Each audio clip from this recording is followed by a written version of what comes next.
These are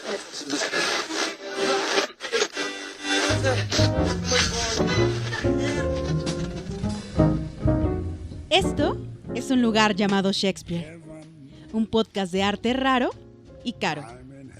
Un poquito de jazz, ciencia y tecnología.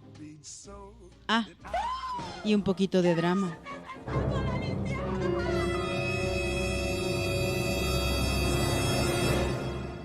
Yo estuve mirando, Leonora, el tema de un lugar llamado Shakespeare porque estuve mirando tus redes de Twitter y me encontré con una Leonora escritora, con un Ay, blog. fíjate que hacía poemillas y esas, hace mucho que no hago, pero de vez en cuando ahí me pongo a ta, ta, ta, ta, ta. Y de ahí es donde viene ese nombre, de un lugar llamado Shakespeare, ¿no? Fíjate que tengo años, exacto, con esa filia de todo sucedió porque hace muchísimo tiempo yo con un maestro en la universidad, bueno, desde antes, ¿no? Había oído sobre la teoría de los nudos y después cuando conozco a este profesor en la universidad, Gómez Vargas se llamaba, él profundizó sobre ese tema en una clase de sociología donde hablaba de los no lugares, ¿no? Las carreteras, o sea, todos estos sitios que son sitios, pero que al final no son lugares. Y un lugar llamado Shakespeare nace de ese concepto de un sitio que es un no lugar y de ahí el nombre de un lugar llamado Shakespeare. Y le puse Shakespeare primero porque siempre fui amante del teatro y bueno, pues casi siempre el origen del drama, ¿no? Teatral para mí es Shakespeare porque ha trascendido, pues, o sea, ha roto con las barreras de la ignorancia, por así decirlo, ¿no? O sea, lo conoce cualquiera, o sea, puedes tú hablarle de Shakespeare a alguien que en su vida ha oído de teatro y puedes incluso hablar de Shakespeare con un letrado del teatro. Entonces, no he leído todas las cosas que ha escrito Shakespeare, pero lo que he leído siempre me gusta. Lo vuelvo a leer y me vuelve a gustar. Sus prosas, sus poemas, me gustan en inglés, me gustan en español. De hecho, tengo un libro pequeñín que es de bolsillo que intento siempre llevarme, por ejemplo, cuando me voy de viaje y esas cosas me lo llevo, porque son pequeñas lecturas y no sé, ¿sabes? O sea, como que además hay tanto mito alrededor de él que al final se terminó volviendo también un no lugar, o sea, no se sabe si él escribió todo, si lo escribía la compañía, si en el Inter como buen creador terminaba escribiendo una cosa y luego cuando las montaba las transformaba. Entonces, empecé haciendo yo este blog hace años, cuando incluso el blog era parte de todavía Google, porque bueno, aunque hoy sigue siendo blogger, pues es un blog de Google, de Gmail, ya hay otras plataformas de blog mucho más potentes, más estructuradas, ¿no? Que incluso monetizan más rápido, etcétera, ¿no? Entonces, y la gente ha olvidado un poco esa herramienta, pero en ese momento tener un blog incluso te hacía conectarte con otras personas, o sea, la gente te lo comentaba, era como una primera red social, por así decirlo. Yo me acuerdo que A mí me gustó en mucho, principio así era. ¿Sí? ¿Sí te a mí me gustó? gustó mucho porque, sí, porque yo tuve también un blogger, igualito. Se llamaba, no tenía nombre, era mi nombre, pero también escribía cosas. Y te estoy hablando de hace muchos años. Y Habría eso que de un lugar leerlo, llamado William. Shakespeare, a mí también me gustó mucho el tema de un lugar llamado Shakespeare porque yo utilizo, digamos, yo a veces a mi esposa le decía que ella me llevaba a un lugar llamado felicidad. Entonces, y ¡Ay, que qué ella me ponía en ese bonito! lugar. Entonces, cuando yo leí eso, un lugar llamado Shakespeare, se me vino, pues obviamente lo que yo, es que siempre tú me pones en un lugar llamado felicidad o me llevas a un lugar llamado felicidad. Entonces eso me gustó mucho. Yo dije, no, pero pues, estamos muy conectados. O sea, esta mujer también opina lo mismo de los lugares. Por lo que o sea, y tal cual, o sea, pensamos igual. O sea, Shakespeare, sí, claro, puede ser un lugar, totalmente, que estoy de acuerdo con eso. Y por eso me gustó muchísimo, muchísimo, muchísimo. La primera vez que lo leí, la primera vez que lo vi, así el nombre, de una vez dije, no, pues, y lo tienes que seguir manejando. El problema es que eso no puede llegar a ser marca, ¿o sí? ¿Cómo es el tema ahí marcario en México? Fíjate que yo creo que a lo mejor como nombre completo sí. No puedo utilizar solo Shakespeare a secas, pero sí, por ejemplo, incluso en la Ciudad de México hay un foro llamado el Foro Shakespeare, que es de gente que conozco, a la que estimo, quiero. Ahora con todo este tema de la pandemia está padrísimo porque también encontraron una forma de viralizarse, por así decirlo. O sea, ellos ya eran un foro, de hecho, ellos hicieron algo increíble porque cambiaron la ley cuando se les acabó el contrato de la casa que rentaban. No me sé muy bien la historia, pero se les acaba algo así el contrato y entonces entran como en una demanda, ¿no? Donde tenían ellos que desalojar y ellos, oye, pues ¿por qué? Empezaron a tratar también de buscar otra casa, en cualquier caso, por si tenían que desalojar. Y finalmente todo el mundo se ponía en contra, que cómo iban a hacer una casa de teatro que ocasionaba tráfico, que hacía ruido. Y bueno, fue tanto el alboroto que ocasionó que ellos se metieron hasta la legislación mexicana para que pudieran justo aprobar y resguardar espacios como ese, y hace no mucho abrieron y justo se atraviesa la pandemia. Entonces hoy son de los que también se treparon a la cuestión del teatro digital y hacen sus obras por medio de Instagram, por medio de Zoom, y cobran, y es como la nueva manera de ver teatro, ¿no? Entonces ellos tienen esa marca que se llama Foro Shakespeare, y fíjate que yo ahora, ¿te acuerdas que compré el dominio de Connection Tree mal? Sí. Con una falta de ortografía, y entonces no me iban a regresar el dinero, pero pues aproveché para poner mi dominio, compré mi dominio, y no he podido actualizar el blog. Es algo, una tarea que me tengo que dar, como de actualizar el blog, que ya tenga su dominio propio, ya que lo compré, además darle un mejor look. Antes, de hecho, tenía un mejor look, se lo quité, y ahora que me encontré con dije, ay, ¿por qué le puse esta plantilla? Si no era la que me gustaba, tenía una plantilla que siempre, en su momento, yo tenía un claim, por así decir, donde decía un lugar llamado Shakespeare, un lugar que huele a dinero, ¿no? Entonces, siempre incluso como que hacía como esa conexión con los no lugares y con siempre una frivolidad o manejaba como temas superficiales o no sé, como que siempre por ahí yo me iba guiando. Y bueno, pues ahora cada vez que ha sucedido algo, la verdad es que pareciera que no tengo mucha imaginación porque se lo vuelvo a poner. Fíjate que hace, ¿qué será? 2 años, ya no sé. Sí, vamos a cumplir 2 años que yo participé para una convocatoria de microteatro en donde escribí una obra que se llama Un lugar llamado Shakespeare, que no tiene nada que ver con esto. Fíjate, o sea, es el podcast, es la obra de teatro, es el blog, y seguramente si hago una marca de camisetas se llamaría Un lugar llamado Shakespeare. Pero mira, te lo digo que yo lo tengo visualizado desde el primer momento, lo tengo visualizado como un lugar, pero volverlo lugar en la vida real. Un Sí, lugar que puede ¿verdad? llegar a ser, claro, o sea, yo me imagino un café, te lo voy a poner aquí en Bogotá o en Cartagena, que son ciudades mágicas, digamos Cartagena en Ciudad Vieja, un café donde hay teatro, donde hay microteatro, un café bar donde se apaga la música y inicia una obra. Y esa obra dura 10 minutos, o sea, es un microteatro. Y puedes tener 2, 3 obras en la noche y se puede hacer una exposición y se puede mezclar arte, música, rumba, café, un mezcalito. Eh, Bueno, sería fantástico.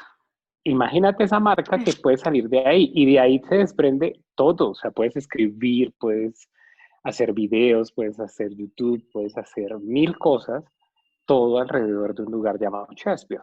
Y ese lugar, pues, es un todo. Hay un lugar físico, hay un lugar virtual, hay un lugar en la mente. Y para mí es una marca ganadora genial. De una vez ya te hice la asesoría de marketing por encimita, todo lo que podía llegar a ser, y no deberías dejarlo tan abandonado. Esos sueños, esas cosas personales, no hay que dejarlas, no hay que dejarlas.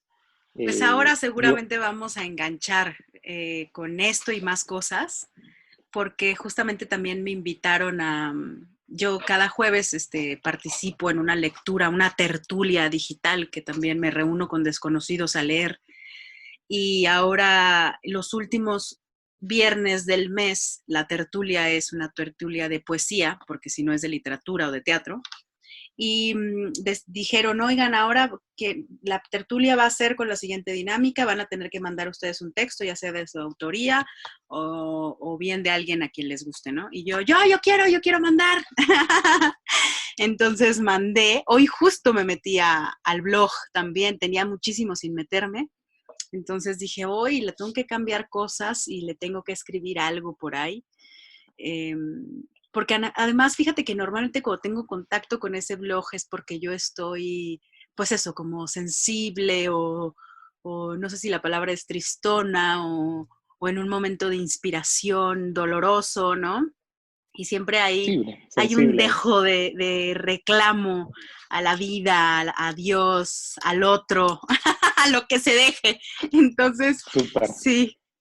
Miren, justamente así es como yo quería que empezara este podcast. Este podcast, porque como anduve desaparecida y como dicen aquí en México, no andaba de parranda, sino estaba sobreviviendo a la pandemia, quería contarles un poquito por qué es que había decidido yo hacer el podcast de Un lugar llamado Shakespeare.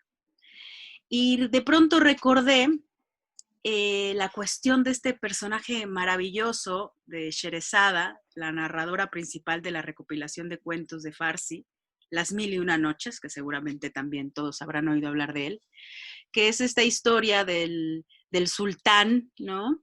Que a ciencia cierta no sé cómo se pronuncia, William, ¿cómo se pronuncia el sultán? ¿Sharai se pronunciará? ¿O Sharai puede ser, sí.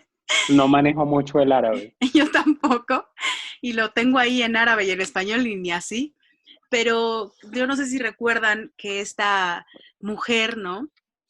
Al final logra entretener, era la hija del visir, y logra entretener al sultán contándole una historia todos los días, hasta que finalmente así logra ser sultana y sobrevivir.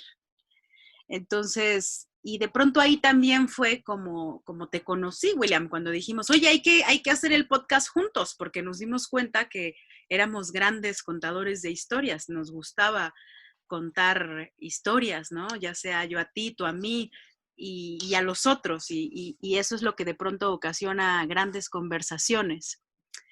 Entonces, bueno, el tema de hoy es un tema bien bonito, complejo también. Voy a retomar el tema del jazz, porque lo había tenido abandonado. Cada capítulo les decía que les iba a decir una melodía, una pieza o algo, y al final no les recomendaba nada, entonces soy muy dispersa, discúlpenme. Pero en esta ocasión sí, el capítulo se llama Las Cruzadas y un poquito de jazz, que aunque pareciera que no tiene nada que ver, incluso a lo mejor por la pieza misma lo tiene. Entonces, bueno, pues bienvenidos a un capítulo más de Un lugar llamado Shakespeare. Vamos a comenzar con la pieza, que vamos a hacer un breve corte y de inmediato va a entrar. Y cuando termine, nos gustaría hablar de las cruzadas.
Bueno, pues bueno, ya regresamos y como les dije, el tema de hoy es las cruzadas. Y la pregunta sería, bueno, pues, ¿qué tanto conocemos de las cruzadas? Más allá de que sabemos que fue una matanza enorme en nombre de Dios. Sabemos que, bueno, pues, o lo que se conoce es que los inicios son en el siglo XI, después de Cristo, por supuesto, el 1 de enero de 1001 y terminó el 31 de diciembre del 1100. Y así se le llama al siglo de las cruzadas. Pero ¿te acuerdas, William, que me estabas tú contando que a ciencia cierta no dura 100 años, No, dura no, mucho no. más? Dura más, o sea, digamos, la primera cruzada se da en 1095 y la última se da más o menos en 1270, más o menos hacia esa época. Entonces estamos hablando de casi 3 siglos de- del tema de las cruzadas. ¿Por qué, digamos, tú crees que se fue, ya me lo habías medio contado, pero vuélvemelo a contar, esta cuestión de por qué se fueron alargando estas cruzadas, por qué se fueron recomponiendo, ¿no? O reestructurando, Pues por así decirlo. básicamente, pues, retrocedamos un poquito, la cruzada, ¿por qué se da? Se da porque se pierde el contacto con Tierra Santa. Entonces, los turcos se hacen dueños de Jerusalén, le quitan el control de Jerusalén al Imperio Bizantino y no permiten el acceso al Santo Sepulcro. Entonces eso fue, digamos, una bofetada a Roma. Y el Papa, en ese momento, decide como mover todas sus fuerzas y todas sus influencias políticas y retomar Tierra Santa. Entonces, básicamente así comienza, como con la toma de Jerusalén y la creación, la idea era esa, y la creación del Estado cristiano. Pero todo comienza desde Roma. Todo, todo este tramaje que se convierte en las cruzadas arranca desde el Vaticano y utiliza su poder político para, para comenzar a crear este gran ejército de la primera cruzada, para la retoma de Jerusalén. Entonces, pues básicamente ese es como el inicio, ese es como la muerte del archiduque para, para iniciar este proceso de lo que fueron las cruzadas. Yo fíjate que Pero entre las notas que tengo me doy cuenta que hay otras situaciones que suceden también en paralelo. O sea, hay otras culminaciones. O sea, por ejemplo, la dinastía Song en China, ¿no? Y por lo tanto hay como una ruptura, ¿no? Para la civilización, la ciencia, la tecnología, la China clásica. Viene también un momento de cambio para India, para Egipto, viene un nuevo momento para digamos, la América que hasta ese momento estaba ajena al tema de las cruzadas, ¿no? Que seguramente también a ver si tocamos algunos temas. Pero ¿tú cómo podrías ver en qué momento, cómo te imaginas que esto comenzó? Porque hay muchas historias, incluso sublimes, vamos, o sea, tiene su parte poética, ¿no? Cómo hubo mucha gente que se une a este movimiento, por así decirlo, y luego, bueno, pues se transforma en otra cosa, pero en un inicio, ¿tú crees que sí la mayoría habrá creído que era un tema de regresar a Dios, de regresar a recuperar lo que era nuestro, lo que habíamos perdido? sí y no. A ver, ahí es donde el tema es complejo. Los dirigentes, digamos, lo que hablábamos también contigo en otra oportunidad, el tema de la guerra. Porque se da la guerra y es muy fácil cuando tú eres estratega y estás fuera del escenario y no eres tú quien va a pelear. Entonces ahí es donde se dan dos temas. El primero, el que piensa y vamos a hacer esto, vamos a recuperar Tierra Santa. Pero ¿cómo lo hago? ¿Cómo hago esa recuperación? Y ahorita estabas tocando un tema importante de lo que estaba pasando en China y lo que estaba pasando en el resto del mundo. Y no se nos tiene que olvidar que ese punto, Tierra Santa o el Medio Oriente, era el tráfico, era la línea de tráfico, era esa gran autopista que ha existido desde el Imperio Romano entre China y Roma. Entonces no se nos puede olvidar cómo ese bloqueo que pasa cuando los turcos se toman Tierra Santa, pues interrumpe la autopista. Entonces Europa no estaba recibiendo sus artículos de lujo como la seda, acuérdate el camino de la seda y todo esto del Imperio Romano. Entonces el tema no es tan, desde mi punto de vista y con el respeto de los religiosos, no es tan religioso como lo pintan. Era un tema más comercial. ¿Qué hacemos para destapar la autopista? O sea, nos bloquearon la autopista y necesito destaparla. Era más fácil guiar un ejército en nombre de Dios que en nombre del comercio. Entonces ahí es donde yo veo como ese donde tú le puedes dar un título a esa guerra, un título espiritual, y llevar a muchos a aprovechar esa creencia y ese poder que tenía el Papa para llevar ven, vamos a luchar por Tierra Santa y esto es una guerra divina. Y Dios lo quiere. El grito cuando en la primera cruzada llegan a Jerusalén es Dios lo quiere. Y los guerreros asumían que Dios estaba con ellos.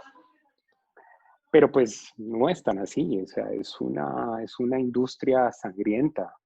La primera cruzada son 700,000 personas que se embarcan en los puertos de Europa para marchar hacia Jerusalén y al final los que toman Jerusalén son 50,000. En el camino se murieron todos los que tú digas, todos los que te digo. Entonces, ¿qué tan santa es esta guerra?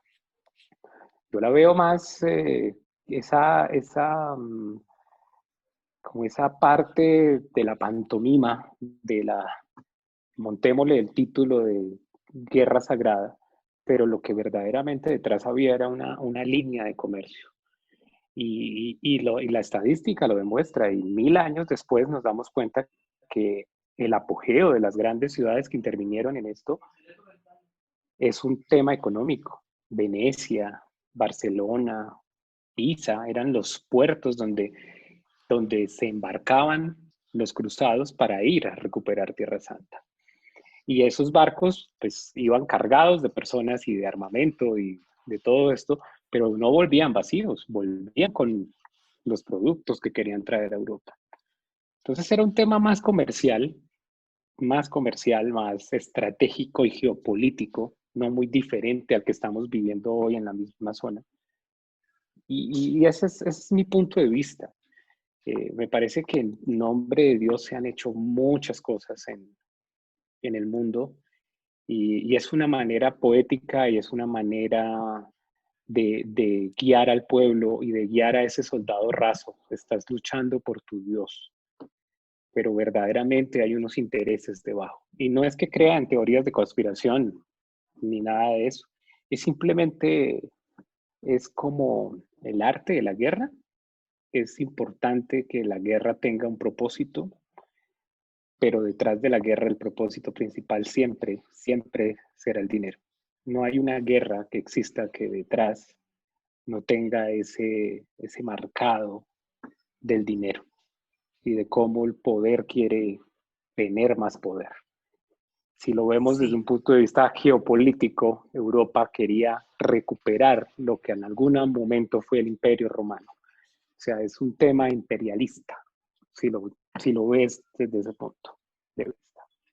¿Por qué entonces, bueno, más bien tiene toda esta lógica que como tú dices, estos puertos hayan sido los más beneficiados? ¿Y por qué entonces, digamos, hoy no se nota que hayan madurado, ¿no? Porque dicen que de toda caída, bueno, pues uno madura, ¿no? Uno aprende de los errores. Y de pronto como que pareciera que no, pareciera que como tú bien lo acabas de mencionar, esto es algo que el día de hoy se sigue viviendo, ¿no? Ya no es tan abierto, pero es constante la guerra, la muerte, la discriminación. y con el mismo planteamiento en nombre de Dios. Pero, ¿qué crees tú que haga que el ser humano no le haga clic ese cambio? O sea, ¿sí crees que tenga que ver todavía con una cuestión de ambición y de poder, de dinero? Al contrario, creo que desde el punto de vista del dinero, como funciona tanto, sigue funcionando.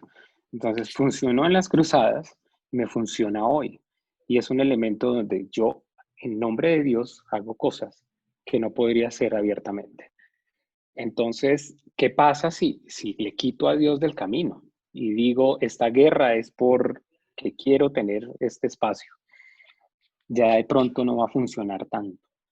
Pero cuando yo pongo a Dios por delante, cuando yo pongo a Dios por delante y le doy ese gran título de guerra santa, entonces estoy justificando la muerte. Estoy dándole valor a esa muerte.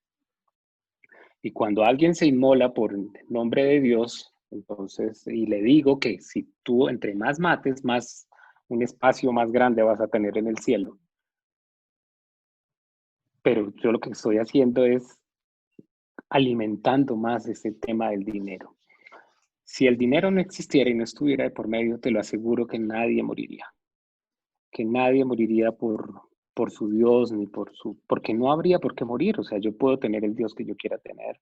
Yo puedo tener mi espacio, yo puedo compartir mi espacio, pero el dinero no.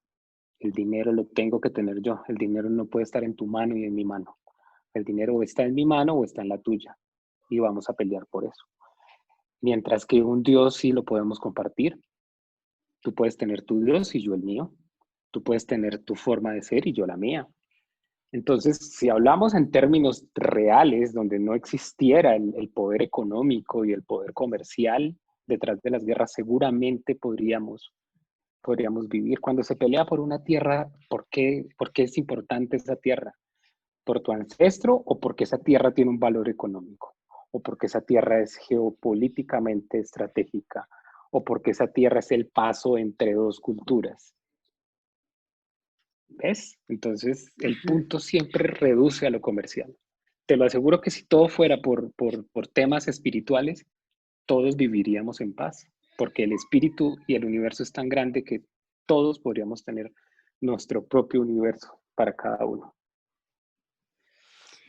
¿Tienes alguna anécdota sobre cómo se empezaron a conformar los primeros ejércitos de la cruzada?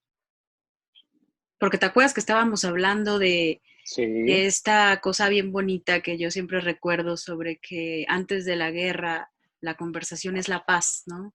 Y que normalmente los que salen a pelear las guerras no son ni siquiera los que las conciben. sí.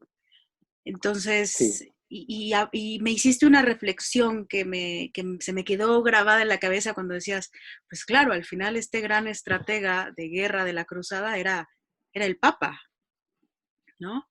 Entonces, ¿cómo se empiezan a conformar estos primeros ejércitos? El Papa, el Papa estaba perdiendo poder. En esa época, la gran iglesia ortodoxa bizantina le estaba quitando mucho poder. Entonces ellos querían recuperar el poder para Roma. Y, y pues Roma no tenía ejército, pero sí tenía un poder político muy poderoso en Europa. No se nos olvide que todos los reyes europeos eran coronados por el Papa. Entonces el Papa recurre a todos estos reyes a solicitarles apoyo y ellos pues movilizan sus ejércitos y ellos mismos se movilizan. Muchos reyes, duques, condes iban en busca de la gloria. El Papa, claro, les vende, les hace la venta del discurso de recuperamos Tierra Santa y tú tendrás un lugar en el cielo. Y por ende, todos los que pelearan iban a tener un lugar en el cielo, independientemente de qué hubieran hecho. Era como un borrón y cuenta nueva. Eso para los que iban a conciencia de lo que decía el Papa. Pero ¿qué pasaba con el pobre, con la gente del común? Era una válvula de escape. Era, ¿qué hago? O sea, que Europa estaba viviendo momentos difíciles, el tema feudal, todo el dinero era para el rey o para el dueño de la tierra, y el pobre, como siempre, pues trabajaba y nunca veía nada. Cuando a ti te decían, bueno, te quedas aquí, estás aguantando hambre, o te vas y te embarcas y puedes ir por la gloria. Cuando tú, normalmente en las cruzadas o en este tipo de guerras, cuando tú conquistas un territorio, tú puedes llegar a ser dueño de ese territorio. Entonces, muchos condes que no tenían sino su título, y varones y toda esta gente de la realeza, iban buscando un principado. Y los pobres iban buscando qué hacer, o sea, tener un empleo. Básicamente se alquilaban como mercenarios. Yo creo que muchos ni siquiera creían en el tema santo, pero era algo que hacer. El tema económico iba a tal punto que las cruzadas, el cruzado como tal, el soldado raso, pues, tenía que comprar su equipo. Entonces él llegaba a Venecia, o lo llevaban a Venecia, y él tenía que ver cómo compraba su equipo, su armadura, su espada, porque no se la entregaban, se la vendían. Entonces ahí comenzamos a ver todo ese tema. El mismo soldado financiaba a su equipo, o sea, era una empresa perfecta, si tú lo analizas desde el punto de vista empresarial. Desde el punto de vista es que era una empresa perfecta. Un poco, Entonces, fíjate que me recuerda al mismo planteamiento de cuando se estaban haciendo estas guerras con los americanos, bueno, con los estadounidenses, ¿no? En Medio Oriente, ¿no? Que se llevaban a todos los migrantes, igual con la misma promesa de te voy a dar papeles, ¿no? Qué loco, es que sí, tienes toda la razón cuando pareciera que no ha cambiado nada las cosas. O sea, no, seguimos soñando lo mismo, seguimos queriendo, o sea, digo, porque el villano necesita siempre tener un débil. O sea, entonces, oye, seguimos existiendo los que deseamos tener una posición, los que deseamos tener dinero, los que deseamos tener un papel, para que entonces de esa forma exista alguien que nos pueda comprar. Oye, toma, te compro, vete a ajá. pelear en mi nombre. Y no nos vayamos tan lejos, Leonora, no nos vayamos tan lejos.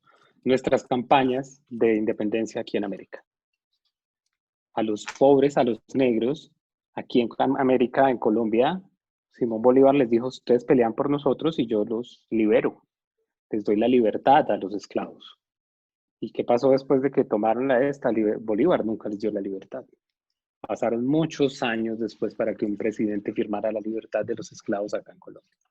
Pero ellos lucharon, muchos lucharon y murieron en los campos de batalla peleando contra los españoles porque estaban peleando por la libertad, por su libertad, que nunca se dio, se vino a dar mucho tiempo después.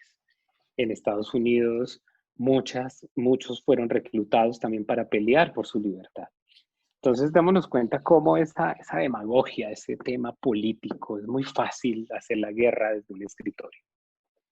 Muy fácil. Pero ellos también tienen claro que hay que dar esa carnita al que va a ir a pelear. Y esa carnita, pues, no te voy a pagar, no te voy a dar dinero, no te voy a dar posición. Pues, qué más fácil que te voy a dar salvación, como en el tema de las cruzadas. Tú vas y peleas, te mueres, luchas por nosotros, pero tranquilo, que tú te mueres y vas a tener el lugar en el cielo, porque Dios quiere esto. Entonces, imagínate, eso es perverso, eso es, no sé cómo llamarlo, no sé tú cómo lo llamarías, Eleonora, pero es algo perverso. Yo siempre creo que es este ciclo, ¿sabes? Lo que hablaba un poco antes, que lo que pasa es que siempre para un villano tiene que haber a fuerza un débil. Un verdugo no es nada si no tiene a quien subyugar. Entonces, es cierto que es triste que también existimos los románticos, los que sí creemos que las cosas pueden cambiar, ¿no? Y cambian. Claro, sí, O sea, eventualmente las cosas cambian, ¿no? Y la lucha a veces se alarga por años y años, pero eventualmente las cosas cambian, pero también es cierto que últimamente siempre pienso que todos tenemos un villano dentro, ¿no? Que yo no sé yo qué haría en una posición de poder. No sé si yo terminaría siendo esa asesina cruel que va cortando cabezas. O porque tarde o temprano, como la ley de Herodes, ¿no? Aunque uno quiera, oye, no, pero es que yo me gustaría que las cosas cambien. No, aquí no estás para que las cosas cambien. O sea, aquí o Pero te mira, aclimatas o next. tienes razón, pero mira, para llegar al poder, es que nomás desde el camino del poder, o sea, si tú quieres llegar al poder, pues tendrás que cortar algunas cabezas. Si tú quieres llegar a ser presidente o comandante de las fuerzas militares de un país, tendrás que pasar siempre por encima de los otros. Si tú no quieres hacer eso, pues no sé, serás profesor, serás otra cosa, serás médico, serás escritor, serás publicista o serás otra cosa. Pero si tú quieres, digamos, una presidencia o algo así, ese camino al poder ya te va dando. O sea, tú comienzas a tener en ese camino al poder unas mini batallas y unas mini guerras. Y no hay un camino al poder donde no pises por lo menos una cabeza. Ujú. Entonces ya cuando llegas al poder, pues ya has hecho ese camino para llegar ahí. Y si quieres llevar un país o llevar algo, pues tendrás que hacer lo que tienes que hacer. Entonces no lo veo tan, digamos, cuando fuera que a uno lo colocaran en el poder, así como hoy amaneciste presidenta, pues bueno, sería diferente. Pero Como en el tema cuando de los tú haces reyes. todo, claro, cuando tú haces todo para llegar al poder, pues es tu propia guerra, es tu guerra personal para llegar allá. Y te lo aseguro que no hay poder limpio en ningún escenario. Porque el También poder es fíjate eso. que había como de todo un poco. O sea, un poco resumiendo, bueno, para empezar, el tema de por qué se les llamó cruzadas, pues porque tenían esta bandera, ¿no? Con una cruz que todos Con una recordamos. cruz. Y todos los que pertenecían a este ejército, pues se le llamaba los cruzados. Yo imagino, porque si hacemos vamos a hacer una clasificación cuantitativa, digamos que había unos que se habían metido a estas filas basados por un tema económico, otros porque estaban al servicio de Roma, digamos, y no les quedaba de otra. Otros porque era una válvula de escape, lo que tú dices, ¿no? Para los hijos de los nobles que no recibían herencia y que de alguna forma necesitaban mejorar su nivel económico.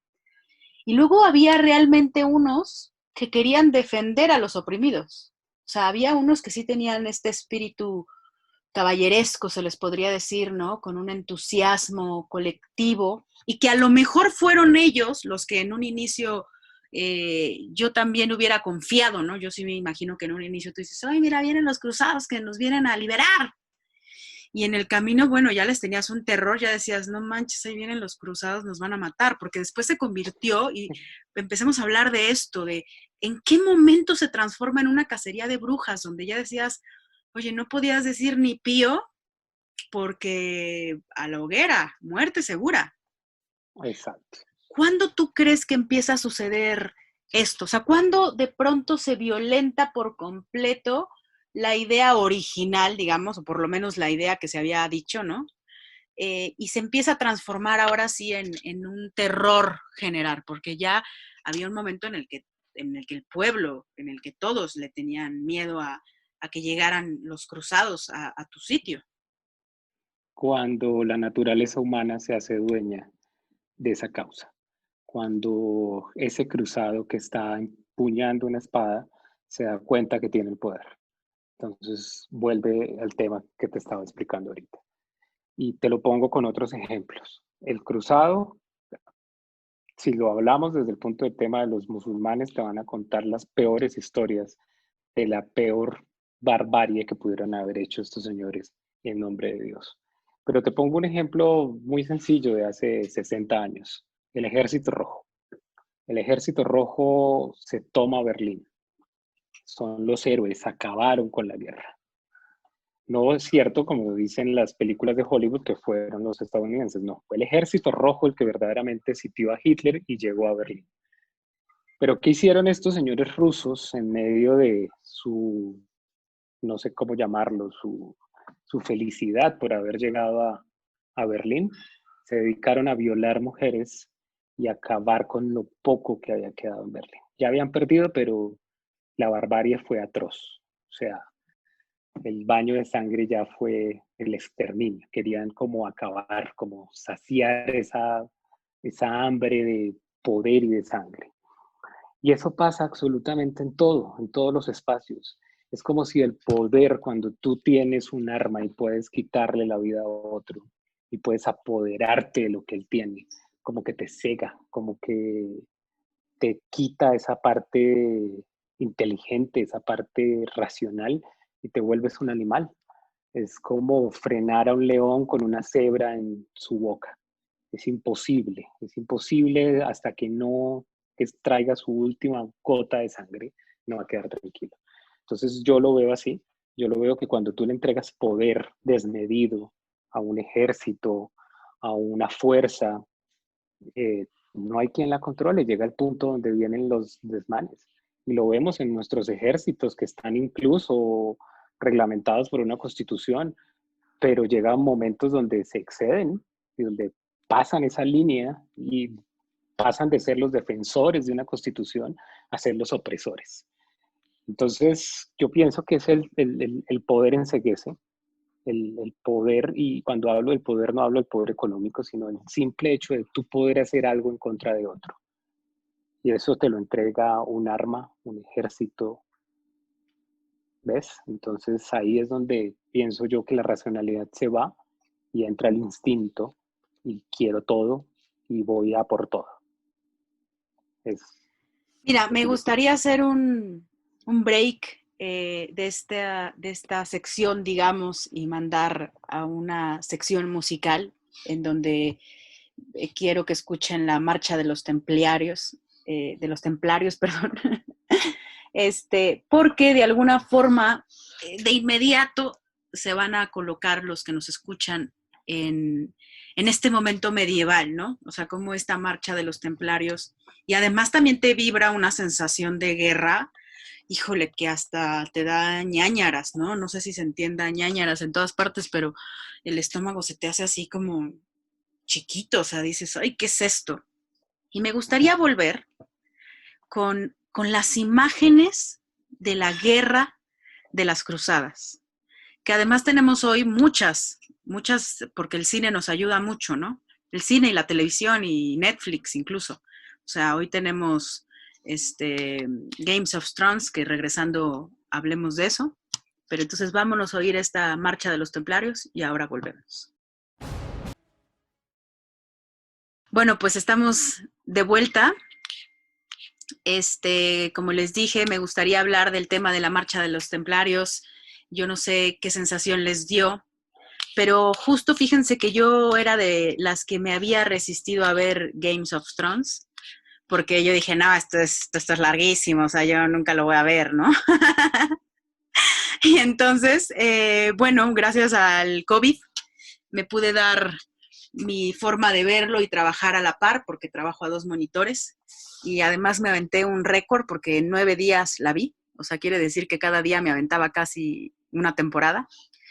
Y fíjense que estas imágenes que nos presenta Games of Thrones son imágenes que son así de atroces, o sea, hay muchas que no quiero spoilear para quien no la ha visto, pero bueno, sino también hay muchas otras películas, ¿no? Que te presentan ese momento de la guerra cuerpo a cuerpo, o sea, espada en mano, donde sí había campos enormes con gente descabezada, sin piernas, sin brazos, degollados, y como tú dices, fíjate que quería mencionarlo porque tú venías hablando de esta adicción al poder, pero fíjate que también hay una adicción a la sangre y hay una enfermedad que produce la guerra, o sea, que además es real, pues, o sea, no es como que nada más la guerra produce una enfermedad onírica, no, o sea, vivir la guerra, o sea, no hay nadie que se recupere de una guerra,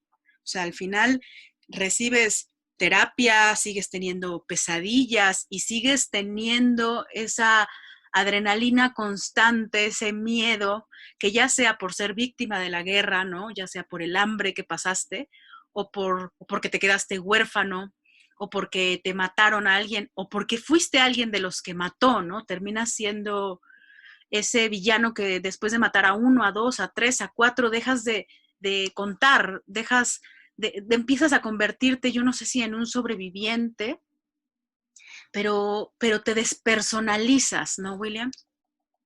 Total. La guerra es lo peor del ser humano, pero también es el alimento de las mismas guerras. Normalmente después de una guerra viene otra. Y entonces tú me pegaste una vez, entonces yo me recupero y te voy a pegar ahora a ti. La Primera Guerra, todo el mundo pensaba que la Primera Guerra Mundial, la Gran Guerra, en esa época no se llamaba la Primera Guerra Mundial, ya, o sea, ya se había hecho todo, 21 millones de muertos, no podía haber nada peor. Pero siempre queda el residuo siempre queda el que a mí me mataron a alguien en esa guerra, yo perdí esto. Y cuando apenas me pueda recuperar, pues voy a armar la otra guerra. Y por eso se da la Segunda Guerra Mundial. Y si lo analizamos en todos los conflictos internos aquí en Colombia, por ejemplo, siempre el que pierde a alguien en la guerra va a querer la venganza y va a querer buscar en el nombre de la justicia, encontrar eso. Y lo mismo pasó en las cruzadas y lo mismo pasará siempre, porque cuando tú vas y matas a alguien, ese alguien es el hijo de alguien, el padre de alguien, el esposo de alguien. Y pues no pretendas que tú matas a alguien, las cosas se van a quedar así. Y es el tema eterno del conflicto. Es, eh, es lo triste de este círculo vicioso. Por eso es que la anhelada paz mundial no sé cuándo llegará. Llegará el día que nos cambien algún cromosoma y tengamos el perdón a flor de piel. No sé, es algo que la naturaleza humana no sé hasta dónde nos va a llevar. Pero esa misma naturaleza humana pues nos va a terminar matando a nosotros mismos, porque ese deseo de poder, de venganza, de tú me hiciste, yo te hago, ojo por ojo, en la misma Biblia está, ¿no? El ojo por ojo, diente por diente. Y es la ley que, queramos o no, llevamos aplicando 10.000 años de existencia humana. Y no vemos cómo va a parar. No estamos en el siglo XXI con tecnología, donde supuestamente tenemos más información, tenemos cada vez más espacios para crecer intelectualmente, pero lo vemos todos los días. En nuestras calles tenemos una guerra a diario. Tenemos una guerra contra el racismo, contra la discriminación, eh, contra las mismas mujeres, o sea, entre nosotros mismos, en una familia, nos estamos matando. Entonces, yo pienso que es un tema de naturaleza humana. Así no queramos reconocerlo como que nos gusta estar en guerra, como que si no estamos en guerra, como que algo falta y tenemos que justificarla de alguna manera y pues las mejores opciones o es Dios o es el Estado o un ideal. Y date cuenta que los grandes ideales de todas las guerras es algo muy bueno. La cruzada es vamos a recuperar nuestro Dios, vamos a recuperar ese Dios. ¿Y qué decía ese Dios que ellos estaban recuperando? Amados los unos a los otros. Pero eso no se aplicó en las cruzadas. Bajo la espada de los cruzados, ¿cuántos cayeron? Y no se estaban amando. No había mucho amor en esos barcos cargados de hombres sedientos de sangre. Entonces es como con una contraposición. La guerra siempre traerá muerte, sangre y dolor, pero siempre será justificada con un fin muy bello o con algo muy inspirador. Fíjate Es que como una fórmula matemática. sí, sí. Y yo estaba pensando que yo creo que este es el primer momento de una migración masiva. Es la primera vez que pues eso, pues empezaron a moverse masas de un sitio para otro, ¿no? Bueno, primero en búsqueda de, y después pues porque iban arrasando con pueblos enteros. O sea, entonces había que moverse. Entonces la primera vez que hay migración masiva es en este momento. O sea, se empezaron a descubrir, bueno, pues porque había que sobrevivir a la pobreza, sobrevivir al hambre, sobrevivir a los soldados incluso, ¿no? Y, y yo no creo que Urbano II, que entiendo que fue el que empieza todo esto, haya visualizado después que también hasta cierto punto, recordemos que me encanta cómo tú ibas diciendo esto, que el ojo por ojo, exacto, ¿no? O sea, cómo por eso se siguieron haciendo cruzadas, porque es, oye, pierdo esta, pero la siguiente que me la ganan, ahora voy la siguiente yo. Y entonces, cuando ahorita entremos a la parte de las conclusiones, ¿no? Cómo sí también se bueno, no sé si la palabra es desvalorizó el tema cristiano-católico, o más bien, digamos que fue un golpe muy duro, porque fue un momento donde la iglesia ya se le tenía terror, o sea, ya no ibas a la iglesia para que te acogieran, ¿no? Ahora le tenías miedo a esa figura del eclesiástico, a esa figura de la institución. Y, y la verdad es que no sé cuánto tiempo se tardaron en recuperarse, pero empezaron a venir por eso las siguientes cruzadas, ¿no? O sea, llega la segunda cruzada a lo mejor con un propósito pues ya parecido, pero ahí fue donde se fue desvirtuando. Llega la tercera cruzada seguía, y tenía distintos protagonistas, o sea, era como un argumento muy parecido, distintos protagonistas, distintos escenarios, por supuesto, hasta que finalmente me quisiera ir para no profundizar, ¿no? Porque tampoco somos los expertos de las cruzadas, pero cuando nos vamos a la octava cruzada, ¿por qué tú crees que no hubo una novena? O sea, ¿qué es lo que finaliza esta guerra de cruzadas? O sea, ¿en qué momento entonces ya dicen, ya vale, ya entendimos? No sé si ya entendimos, pero digamos que Roma ya había logrado lo que quería, que en parte era ese control político y ese control de población. Durante esos 200 años, lo que tú dices, se mostró el gran poderío de Roma, los grandes ejércitos y cómo podían movilizarse y cómo podían moverse a través de atravesar el Mediterráneo e ir a hacer lo que querían donde quisieran. Entonces se muestra el poder de la iglesia. Y la iglesia, por el contrario, lo que tú dices de una manera errónea, ya tiene el control, ya tiene el control. Las cruzadas, cuando se pierde la última cruzada, cuando son expulsados los europeos, no pierde Roma, pierde Europa. Europa pierde en su expansión política, pierde en su expansión imperialista, pero es el poder político europeo el que pierde. Ahí el poder eclesiástico, al contrario, ganó muchísimo con las cruzadas y ganó mucho con esta época de terror. Y se dieron cuenta que esa época de terror funcionaba tanto que la siguieron implementando durante todo el medioevo. Y apareció la Santa Inquisición. Y vemos cómo la iglesia se fortalece en el terror. Y como no te puedo llevar por el camino de las buenas, entonces te llevo por el camino de las malas. Y todo lo que hagas es pecado y lo que no, entonces, pues si no te acoges a mi fe, te mueres.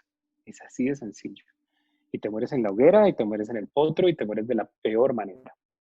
Entonces la iglesia creo que entendió el tema, entendió la psicología humana, entendió que ellos tenían el poder y que en sí no necesitaban tantos ejércitos.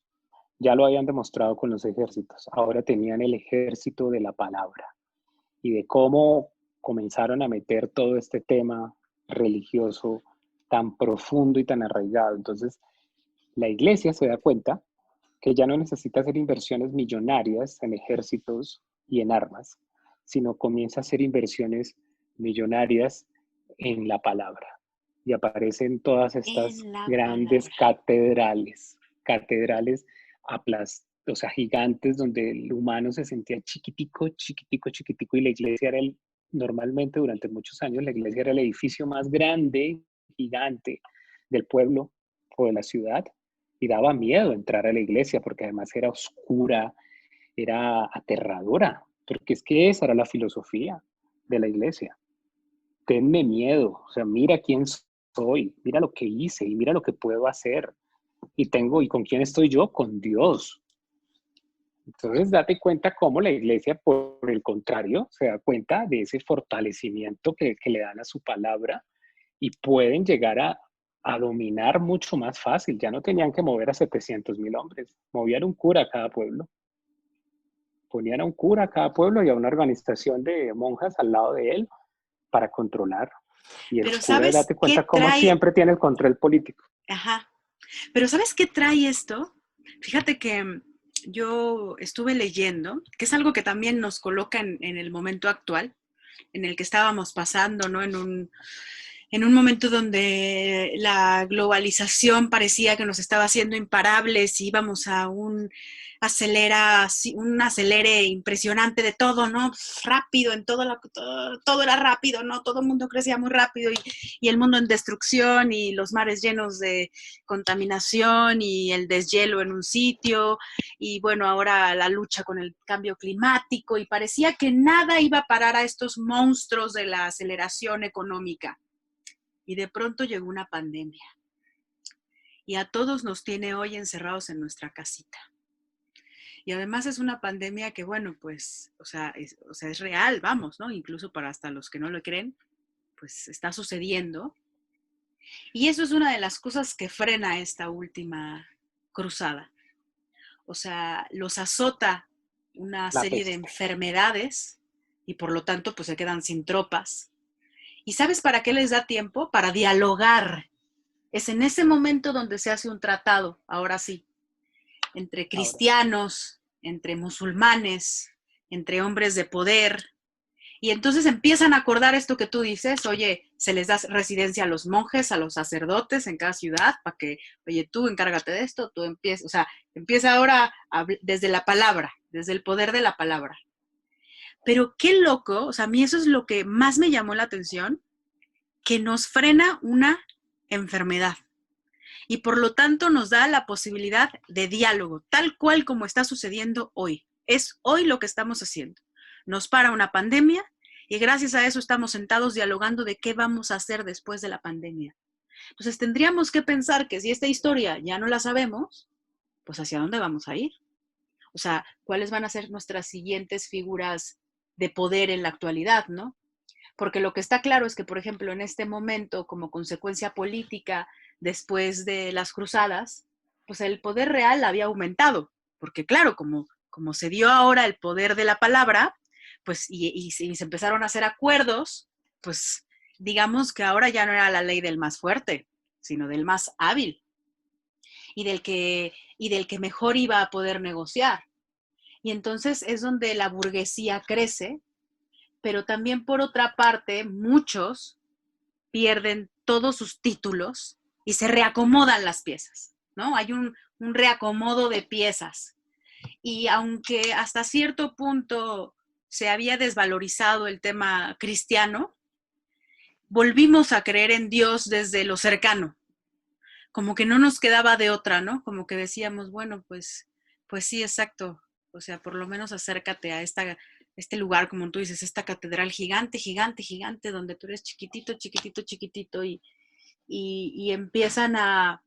Era como nuestro primer coaching, ¿no crees? O sea, esta cuestión de que nos metían nuestro lavado de cerebro para que entonces empezáramos a tener fe. Es un momento donde seguramente a la población la salvó la fe, porque, híjole, había de todo, lo que más había era muerte, el mundo olía a muerte, olía a desesperación, olía a pobreza, olía mal, además olía literalmente mal, ¿no? No había drenaje, no había baño, no había No había regadera, nada. no había nada. Y entonces a partir de aquí, sí te dejo a ti las consecuencias económicas, porque entiendo que consecuencias económicas hubo muchas. Yo creo que más a favor que en Pero contra, ¿no? totalmente a favor. O sea, en Londres se crea comienzan a aparecer los bancos en- en- con el tesoro templario. O sea, los templarios, lo que tú estabas diciendo ahorita hablando de los templarios, son los creadores de la banca, porque los templarios eran hombres poderosos, llenos de oro de sus cruzadas, de por donde iban arrasando, iban generando riqueza, riqueza, riqueza. Y esa riqueza, pues tú qué haces cuando tienes plata de sobra, la prestas y la pones a producir. Y no en vano, en Londres, en uno de los bancos más importantes, la figura de ese banco, que ahorita se me escapa, es un caballero templario. Es lo que nos queda. O sea, date cuenta cómo esta gran cruzada, listo, ya no hagamos más, ya no hagamos más cruzadas, pero es que ya tenemos mucho dinero. Entonces ahora hagamos más dinero. Y aparece la banca formal, por así decirlo, y es creada por los templarios. Y la iglesia se da cuenta también del poder económico. Y que tener el rey de lado, tienes el poder político, y tener abajo al súbdito arrodillado pidiéndote salvación, pues eso también es poder económico. Porque no recordemos que la iglesia no lo hace todo gratis, ¿no? La iglesia y el Vaticano es uno de los países de Estado más ricos del mundo. Los tesoros que existen en el Vaticano de la época de las cruzadas y más atrás, es una cantidad de dinero que no podríamos contar en estos momentos, ni siquiera con miles de dólares, con miles de millones de dólares. Entonces vemos cómo después de esto, el fortalecimiento económico de algunos, no de todos, de esos que obtuvieron botines de guerra, de esos que iban liderando, pues fortalece económicamente a una Europa que comienza a tomar ese liderazgo. Y ahí nos damos cuenta cómo las guerras siempre dejan a un ganador, pero no es el que gana físicamente, yo te maté a ti y ya gané, no, es el que está detrás de, el que hace la inversión económica más alta y puede llegar a tener ese botín, ese anhelado botín de guerra. Sí, de hecho, Y me fíjate que parece, hay un artículo muy bueno que habla sobre la herencia de los caballeros templarios en la banca moderna, que hay una frase que me gustó mucho que hablaba sobre, no, el Western Junior de las cruzadas, ¿no? En donde tú, digamos que tenías una carta de crédito en donde la orden pobre de los caballeros de Cristo y el templo de Salomón podían hacer intercambios o algo así. Tendría que retomarlo, pero sí, justo hablaba de eso, de lo que me estás contando ahora mismo. Pero mira, de las claro, cosas así que podríamos enlistar importantes es la relación marítima entre ciudades de Oriente y de Occidente, el surgimiento de Génova, Pisa, Venecia como grandes ciudades navales, ¿no? grandes Grandes puertos puertos. económicos, porque no solamente enviaban, recibían, en vuelta recibían todo eso que traían y esa mercancía apreciada para Europa, pues para las grandes fortunas de Europa. Y ahí empieza también el, digamos, la expansión, bueno, qué chistoso y qué bonito, pues, todo tiene también su lado bonito, porque ahí empieza la expansión y el auge de las artes. O sea, ya empieza a haber intercambio de arte y artesanía, claro, pues porque saqueaban ciudades y al final empieza a existir esa visión de lo exquisito, de lo que compras a un precio exorbitante, pero que no tiene mucho sentido, ¿no? Una pieza, una escultura, un algo que cuenta una historia detrás, algo a veces efímero, a veces tangible, cuadros, piezas, reliquias, empieza a existir, que tiene un tema económico detrás, o sea, el arte siempre tiene un tema económico detrás. Entonces, eso también, fíjate que es bueno hablarlo porque la cruzada tuvo como consecuencia eso, es como la primera parte de la globalización, supongo, de las artes, o no sé si hay algo Sí, antes de esto, pero lo tengo aquí podría como ser muy la marcado. primera, sí, podría ser la primera parte de la globalización, lo que tú estás diciendo de artículos diferentes a 1000 años atrás los emperadores romanos tenían la ruta de la seda. O sea, un emperador romano nunca estuvo en China, un chino nunca estuvo en Roma, pero sí había un intercambio comercial. Y ese intercambio comercial era de la seda. La seda era el artículo por excelencia de como ese estatus que tenía el emperador y los senadores, y sus túnicas de seda. Digamos que durante 1000 años fue el único elemento que se movía, y algunas especias, y paré de contar. Esa era la autopista, la ruta de la seda. Luego de lo que estás hablando, cuando se abre esta autopista otra vez a través de las cruzadas, pues comienzan a aparecer otras cosas, lo que tú estás diciendo. Entonces ya no solamente voy por la seda, sino encuentro otros elementos, encuentro artesanías, encuentro cosas que en Europa no se hacían y en Medio Oriente sí, o en el norte de África, porque es que ahí es todo ese escenario del Mediterráneo que está involucrado en las cruzadas. Nos centramos solamente en la recuperación de Jerusalén, pero el norte de África también es Egipto, es azotado también por las cruzadas, Constantinopla también está azotada varias veces por las cruzadas. Entonces comienza esa mezcla. Entonces la guerra, desafortunadamente a través de la guerra, es que comienza ese tráfico cultural también. Y aquí es muy importante ese tema porque la cultura comienza a trascender. Y no en vano, años después, en el Renacimiento, en los grandes artistas comienzan a saber que existen otras maneras de crear pigmentos, de crear elementos para su arte. El manejo del color en el Renacimiento, hay unos artistas que hacían unas mezclas específicas, pero con elementos que no eran de Europa, sino eran con elementos que habían sido traídos del Medio Oriente o del norte de África o de la China, y así construían su color.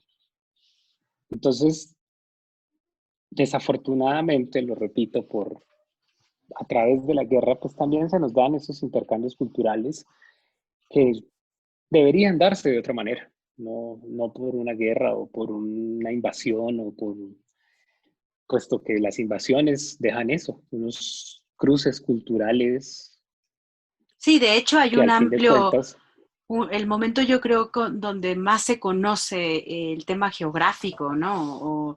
O sea, yo creo, pues de hecho es así, o sea, es justo la ampliación, digamos, de conocimientos geográficos, pues gracias a las exploraciones, a las expediciones, a las peregrinaciones y a las movilizaciones, o sea, ya hablábamos de la movilización masiva. Entonces también yo creo que dio la posibilidad, ahora sí, de conocer quién era qué y dónde estaba qué, ¿no? Yo creo que desde ahí se empieza a saber dónde estaba la riqueza y que qué chistoso que donde está guardada la riqueza son los lugares hoy más pobres y los lugares más ricos no necesariamente tienen recursos naturales, ¿no? Entonces, digo, ahí ya te da pistas de cuál es la lectura. Fíjate que dentro de las consecuencias culturales y sociales a mí me llama mucho la atención el fortalecimiento de los íconos religiosos como ícono, pero el fanatismo religioso antisemita y antimusulmán. O sea, crecimos, o sea, o más bien durante años, y todavía hasta hoy, por favor, si el movimiento último de las Torres Gemelas es lo mismo, era un odio antisemita, antimusulmán, o sea, ¿tú crees que ahí se concibe o ahí es donde explota por completo?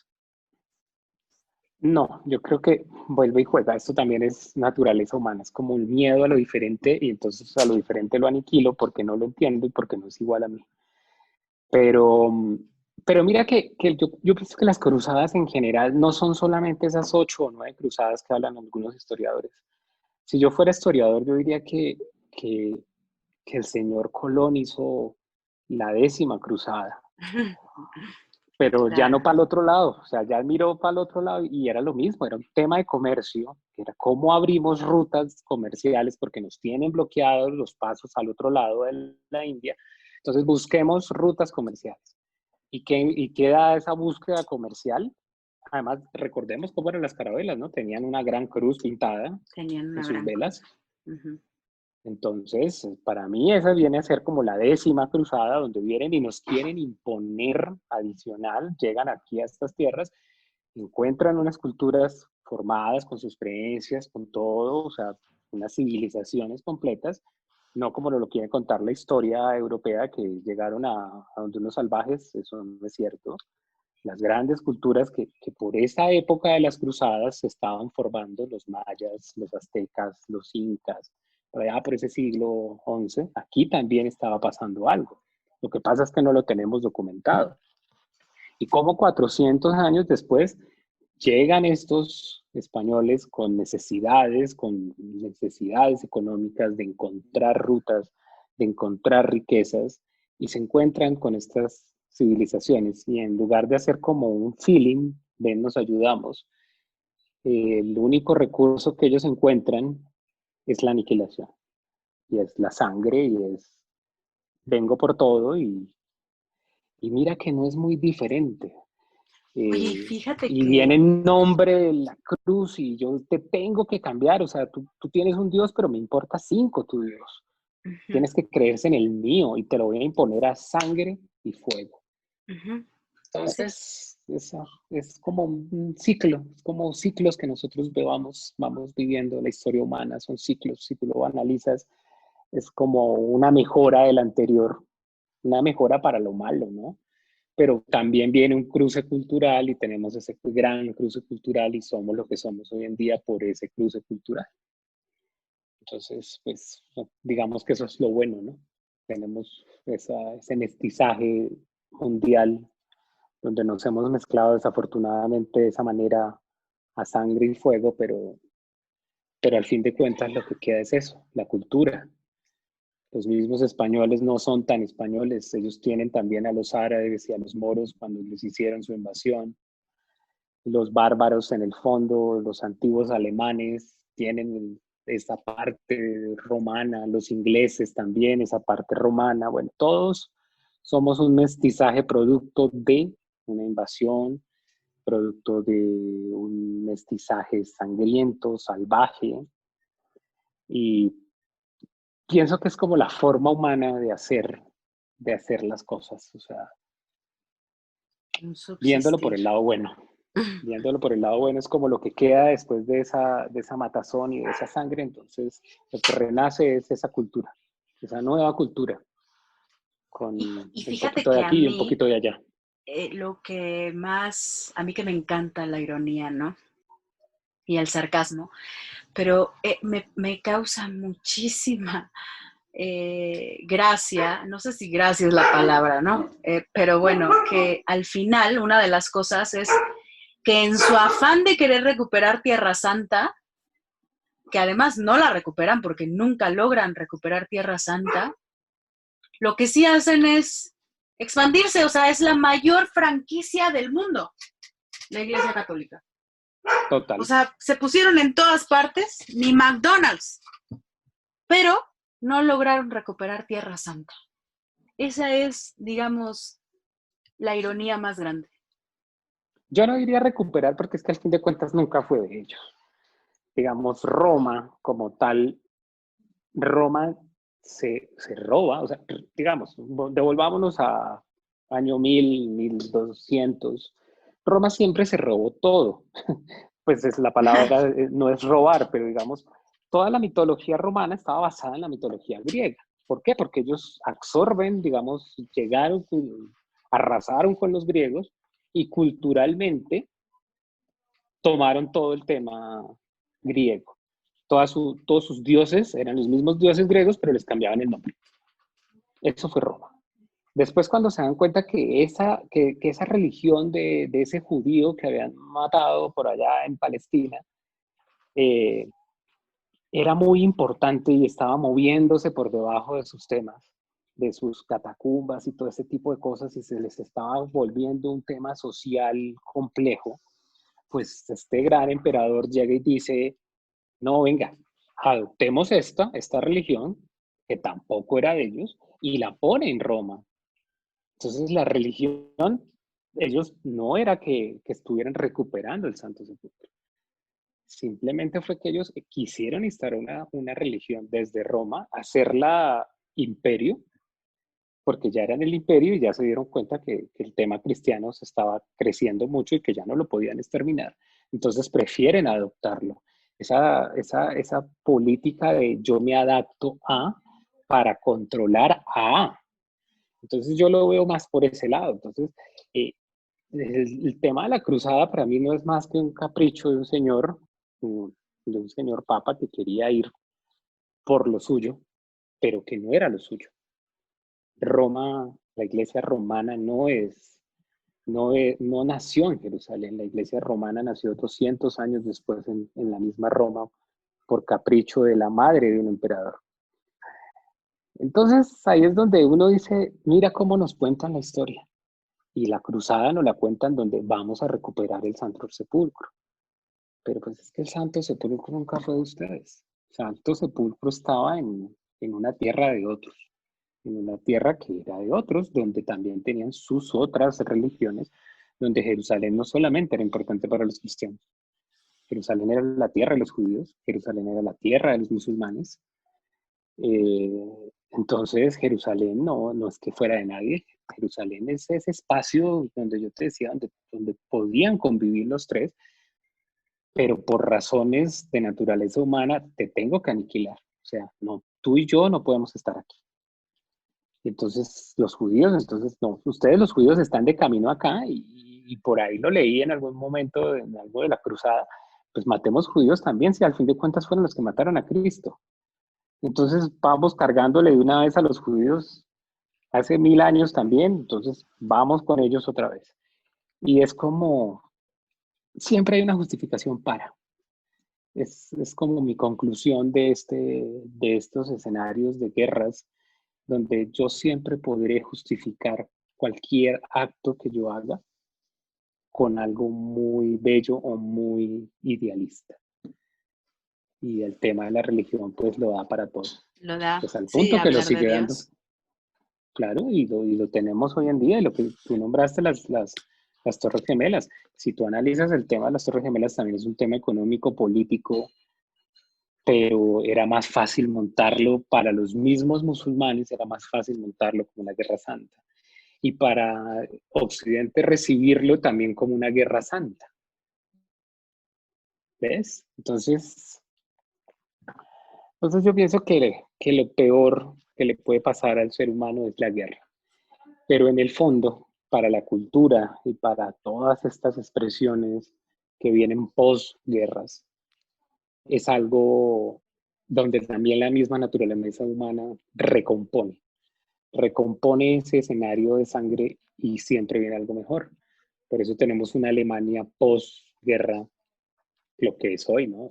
Una potencia mundial después de haber quedado aniquilada y sepultada por los aliados. Mira lo que es hoy Alemania. Y mira cómo se reconstruyeron a punta de la fuerza femenina. Alemania se recupera porque Alemania se quedó sin un nombre. O sea, prácticamente no había nombres en Alemania porque todos habían muerto en la guerra.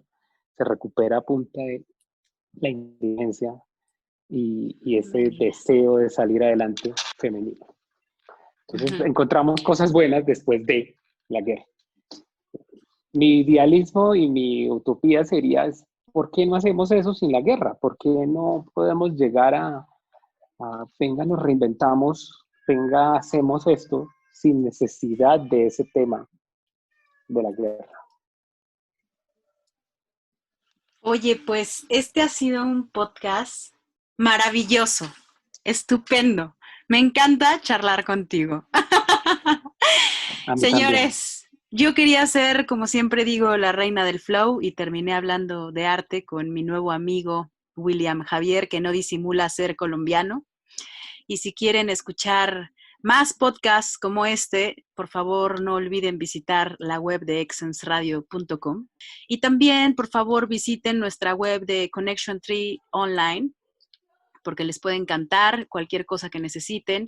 Por favor, entren a nuestras redes sociales, personales, empresariales, y cualquier cosa nos pueden dejar ahí un comentario.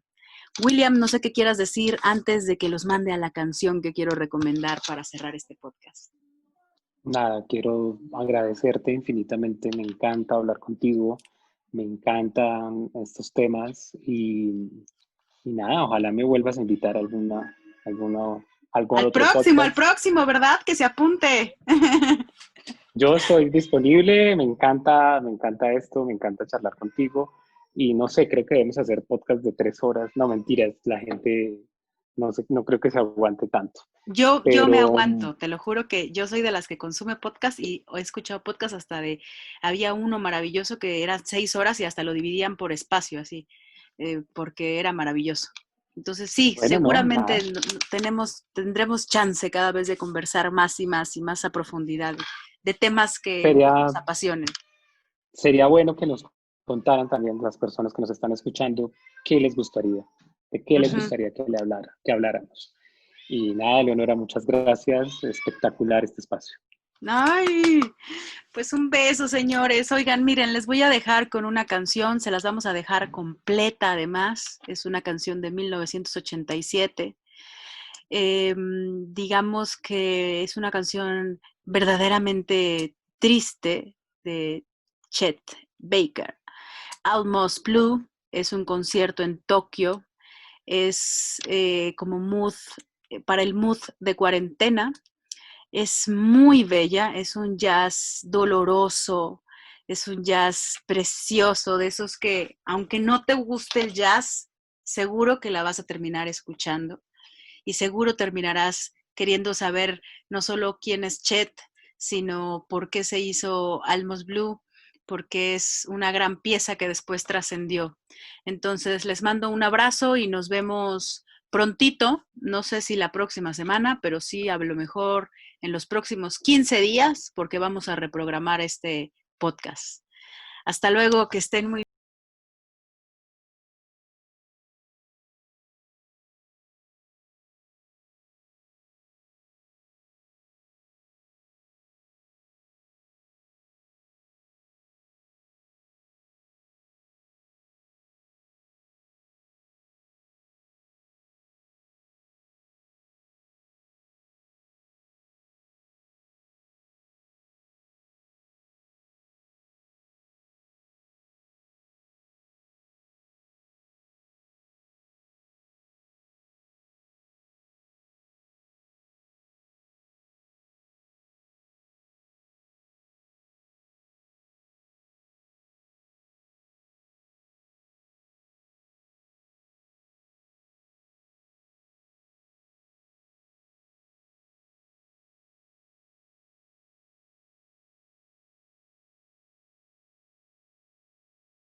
Esto es una producción de Excellence Podcast.